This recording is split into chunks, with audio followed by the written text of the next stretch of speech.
গাজা সিটির বিভিন্ন এলাকায় এমন অনেক ছোট তাঁবুতে আশ্রয় নিয়েছেন বহু মানুষ। ইসরায়েলের যুদ্ধে আশ্রয় হারিয়ে পরিবার নিয়ে এসব তাঁবুতেই থাকছেন তারা। সবচেয়ে কঠিন সময় পার করছি, কোনো সুখ শান্তি নেই আমাদের। প্রচন্ড শীতে কষ্ট পাচ্ছি, যাওয়ারও কোনো জায়গা নেই।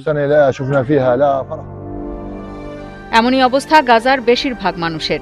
যুদ্ধে আহতদের অবস্থা আরও করুন। আমরা কোথায় যাব? আমাদের কোনো আয় নেই, অর্থ নেই।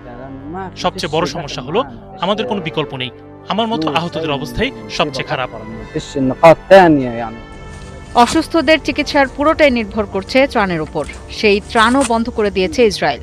তাতে মৃত্যুর ঝুঁকিতে পড়েছে গাজার বহু মানুষ। গাজার মানুষের জীবন এখন পুরোপুরি ত্রাণ ও আন্তর্জাতিক সহায়তার উপর নির্ভরশীল।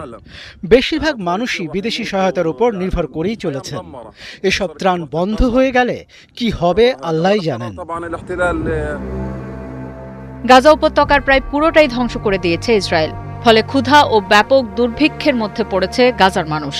জাতিসংঘের বিশ্ব খাদ্য কর্মসূচি জানিয়েছে, অবরুদ্ধ এই উপত্যকায় যেটুকু ত্রাণ ঢোকে তা পুষ্টির চাহিদা পূরণ করছে না। গাজায় দৈনিক ত্রাণের লক্ষ্যমাত্রা ২,০০০ টন, কিন্তু সেই লক্ষ্যমাত্রা কখনোই পূরণ হয় না, কারণ মাত্র ২টি ক্রসিং খোলা আছে, আর সরবরাহও সীমিত করেছে ইসরায়েল। ফিলিস্তিনের কেন্দ্রীয় পরিসংখ্যান ব্যুরো জানিয়েছে, ইসরায়েলের আগ্রাসনের পর ফিলিস্তিনে বেকারত্বের হার ৫০% এবং গাজা উপত্যকায় ৮০% বেড়েছে। পুরো ফিলিস্তিনে ৫.৫ লাখ মানুষ বেকার বলেও জানিয়েছে তারা। আফসানা শাওন, ৭১।